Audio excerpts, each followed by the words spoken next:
Hello, my name is Owen, and welcome to a quick review of Golden Fool by Robin Hobb. What I want to do is give a brief overview of the book's about, tell you the things that I liked, and tell you the things that I didn't like, jumping straight into it. This is book 8 of the Realm of the Elderling series, book 2 of the Tiny Man trilogy, which is the second Fitz trilogy.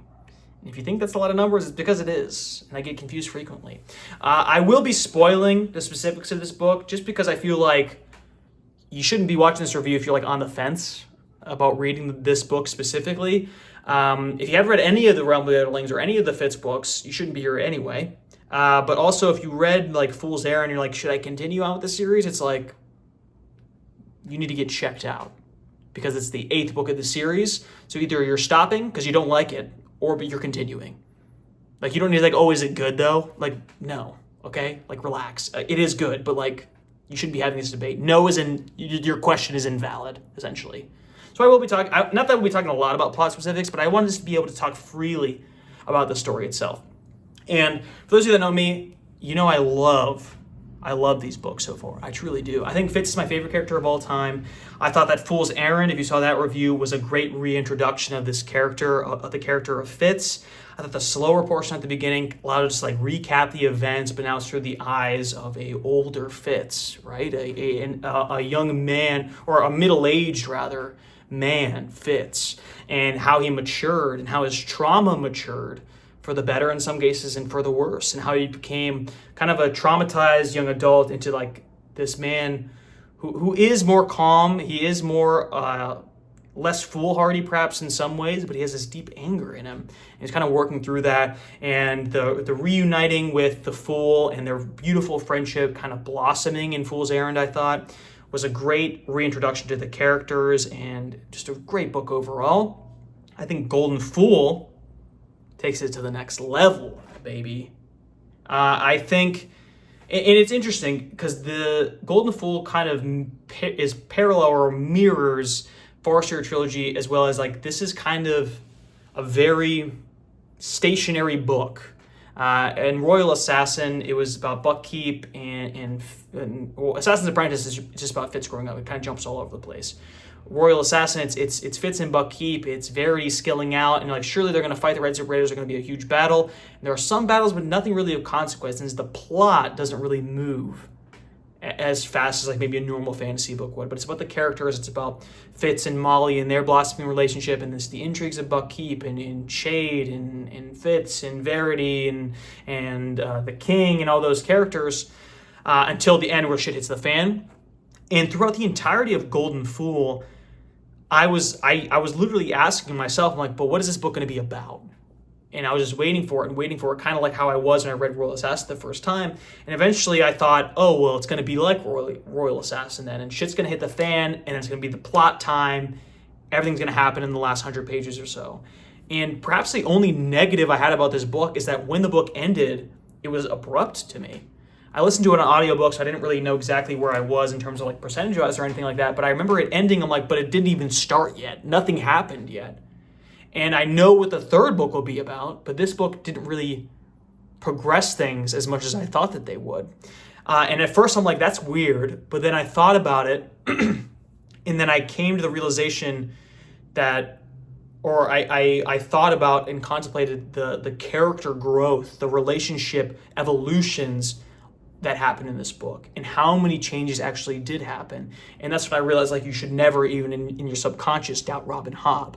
Because, don't get me wrong, I was thoroughly enjoying myself the entire time. But it was just that question of, what's this book about? Like, did anything really happen? Like, nothing's really happening? Because the changes feel so lived in and so gradual that you don't know how much has changed until you look back, right? Like, the relationship evolution between Dutiful and Fitz. This coming into the role of the skill master and of a mentor figure to all these different characters, even like the introduction of the character of Thick and that evolution with Fitz. Like, this is like finishing Golden Fool. You wouldn't think that Thick wasn't a character until this book, and even like some of the witty characters introduced to the end, like I think Webb was his name. Forgive me if I mess up some names because it was audiobook and I didn't actually read any of these tactilely. But Webb is a character who's not really in a lot of the book at all, but feels like a very lived-in character. The evolution of Chade and Fitz's dynamic, some of the characters that are introduced because of Dutiful's wedding, like the Out Islander characters, the introduction of Bingtown and how they interacted with our characters from book Keep, and kind of the crossover between the two trilogies there. And obviously, most forefrontedly, because of the name of the book, Golden Fool, the conflict back and forth of Fitz and the Fool's relationship in this book. And it was strange because there was a lot of parts where, like, why is this book called Golden Fool, though? It should be about, like, it should be called, like, The Scale Master or something. It should be about, like, I don't know. It should be called Badgerlock or something, because it just fits in this role of Tom Badgerlock and kind of keeping down everything from his past, even though he's in the place where his past was.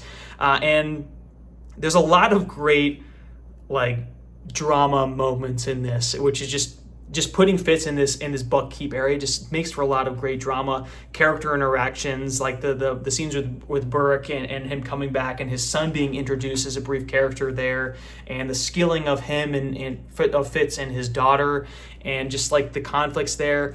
Like, you're hoping for a Burke and Fitz reunion. You're hoping that Fitz will tell him, but you know that he won't for various reasons. The character moments between like Ketcherkin and Fitz and kind of their reuniting of their friendship there, it is beautiful. They have a great conversations. But like I said, it's really about, like, the Fool and Fitz there. And their degradation of the relationship really comes down to a conversation that they've been kind of skirting around for multiple books at this point, of, like, their strange relationship with each other and how people imply or assume that they're in, like, a gay relationship of some kind because of how close they are, and how that makes Fitz uncomfortable, and how it makes it uncomfortable that the Fitz seemingly has all these different personas that he switches between, and Fitz's insecurities about that, and the reveal about Fitz being, or the Fool being, Amber in Live Ship, and how the Fool made this whole identity of themselves as a woman, and how that makes Fitz so uncomfortable. And I thought that was a very interesting and bold thing for Robin Hobb to explore in this book, because before, like, obviously, like, you can see the signs of that, like, even in the original trilogy, when someone would make, like, Starling would make a comment about, like, Fitz and the Fool's relationship. It's like, oh, like, well, are you guys having sex on the side, like, at night? Like, why are you guys so close? Like, are you lovers? And it makes Fitz uncomfortable, but the Fool, like, makes a joke and laughs it off, right? So we kind of brush past. It's never really the focus of the story, but there are signs that it makes Fitz uncomfortable, right? And in a moment of great intense drama, they have this confrontation, and Fitz expresses his discomfort, and he expresses his insecurities about not really knowing how to come to grips with his feelings of the Fool, because it's not a romantic love, and he thinks that maybe the Fool does have romantic love, and if he's pretending to be a woman at sometimes, but he pretends to be a man with me, what does that mean for our relationship? Not only like sexually and in terms of their love for each other, but also in terms of, like, Fitz's issues, like, of being lied to, of feeling he was being deceived by the Fool of, like, who he really is, and it's a very realistic argument from both sides, I think, which I think Robin Hobb is masterful at. I know a lot of people, when I was reading Farseer, I saw a lot of reviews about like Molly's character and Fitz's character, like, had the frustrations with them, and they don't like the characters because they have these arguments where it's like, why don't they just, like, understand each other? Whereas we have the whole picture and these characters don't. And I think Robin Hobb is masterful at presenting these perspectives from both sides. And in this book, it's very clear that Fitz makes errors in his arguments, and he's too blunt, and he's not thinking about the Fool's feelings in a lot of these debates. But that being said, like, it's in the Fool's natures to be kind of deceptive in this way, and vague and hard to understand. So you understand how both characters get to where they are. And the best thing about Fitz as a character is that you come into these books with a lot of sympathy for him, because we follow him. We know the trauma that he's facing. We know the difficulties he's having, where his insecurities stem from, but we still watch him make these blunders. And that's why I think that people get frustrated with him as a character and call him, like, the stupidest character ever in fantasy, what I think is preposterous, by the way. Absolute tomfoolery.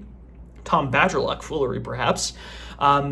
because the mistakes that he makes are very, very human, and a lot of the mistakes that he makes are in the heat of the moment, and that argument kind of like creates a rift between them, and their relationship is forever changed from that. And that's kind of like the through line of this book, is like their relationship with each other, and how it's changing and how it's evolving. And it's set up for the third book of the possibility that the fool is going to die. And how does that impact their dynamic there? Because obviously they do have deep love for each other, and it's just such a great character book across the board. Because I think that's the through line, is obviously the fool and Fitz's relationship. But like I said, it's not very plot forward, other than the fact that the fool kind of gives Fitz the task of not killing the dragon, which will be the next book, right? That's kind of the plot. We've got to bring the dragons back to save the world. That's the plot of this trilogy. And it's not really touched upon this, other than the fool saying it is, because their relationship, like, they don't have to be super close for the plot. But because they're humans, and because we love them as characters, as humans, we want them to make up. We want them to be friends again, which I think is just a sign of fantastic writing there. And that's the through line, but there's also great moments where we kind of battle like Chade's insecurities and his evolution as a character, and we look at things from a different perspective, similar to how we experience things through our own lives. Because that's the great thing about this trilogy. We met Fitz as a child. Child Fitz was mentored by Chade, and when we meet Chade as young Fitz, he's like this mysterious assassin figure, and he's wise, and he has all the networks in the castle.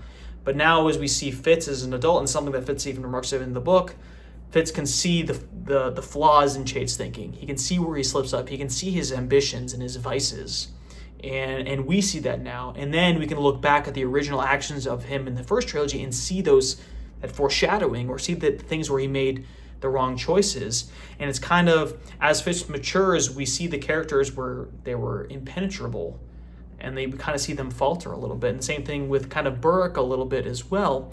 And I just think that's fascinating, because one thing I remember thinking about reading Farseer trilogy is like, the good guys are good guys, the bad guys are bad guys. Like Regal's just straight up evil, almost cartoonishly. Verity's good. Burke is good and honorable, and Chade is good and sneaky in the shadows, and he's looking out for the bastard. He wants to protect the bastard, put him under his wing. Ketrikin is good, right? But in this trilogy so far, the characters, none of them are bad. The good guys are still good guys, but they're more flawed. They're all almost equally as flawed as Fitz. Whereas I thought maybe in the first book, it was more highlighting Fitz's flaws and these other characters around them.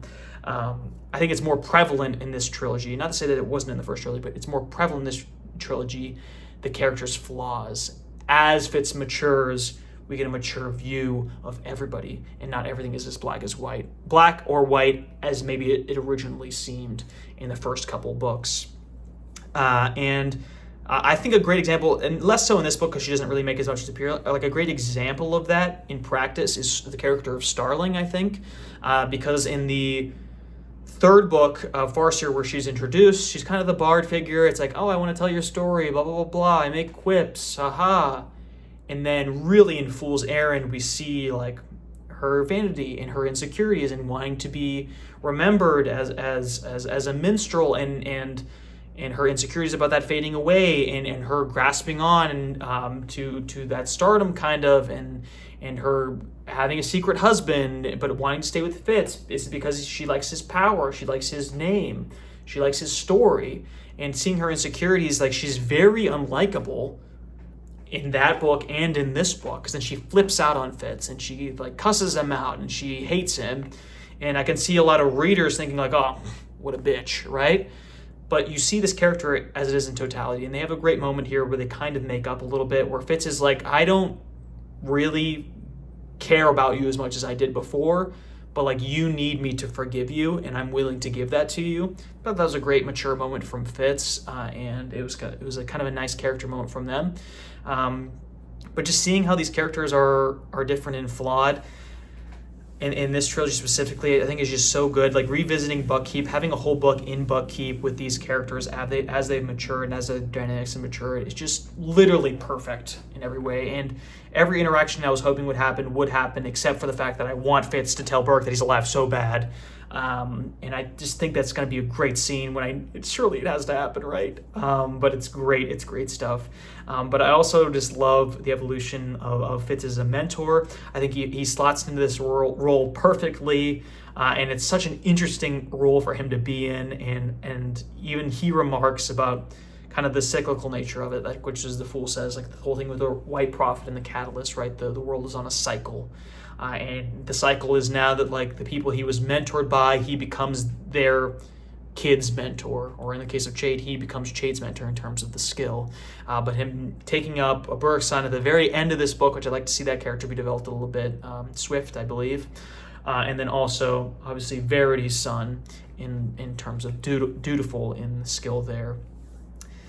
And I don't know. It's just so great. I would read 1,000 books just like this with no real plot, just character dynamics, just the complication of Fitz being played out in the world there. And obviously some great magic scenes as well with the coterie, Dutiful's coterie being developed, them healing Fitz, bringing him back to life was a great scene as well. I will say overall, like I'm not super interested in the Piebald storyline, so I was glad it wasn't the focus of book 2 like it was in book 1. But if I had to guess what book 3 will be like, I think it'll be a little bit more like Assassin's Quest, because they're going to get that dragon. It's going to be a lot of the journey, and obviously the drama of like Fitz trying to kill the dragon with Dutiful, or trying to stop the dragon for the Fool, and keeping the Fool alive because he prophesies his own death. That's probably going to be the thing in the books. I think it's going to be a little bit more plot focused than this one, or I think it definitely will be a little bit more plot focused, which sure it'll be great, sure it'll be lovely, but I just love this soap opera-ness of Golden Fool. A little bit all over the place, but I just really enjoyed this book and had to say a lot of things very quickly. But be sure to like and subscribe if you liked the video and you want to see more like in the future. Let me know in the comments what you think of Golden Fool, and I guess what's your favorite book of Realm of the Otherlings. Don't give me any spoilers for ones after this one, because I haven't read it yet. But I just want to know like what's the pinnacle for you guys? Because I feel like I keep reaching new pinnacles, and it's kind of giving me an identity crisis. Because I think now like Golden Fool might be my favorite, but last time Fool's Errand was my favorite, and before that Royal Assassin was my favorite. So it just keeps changing, right? And I think these are definitely books that I can't wait to revisit in the future as well. But that's all I got. Thanks for sticking around.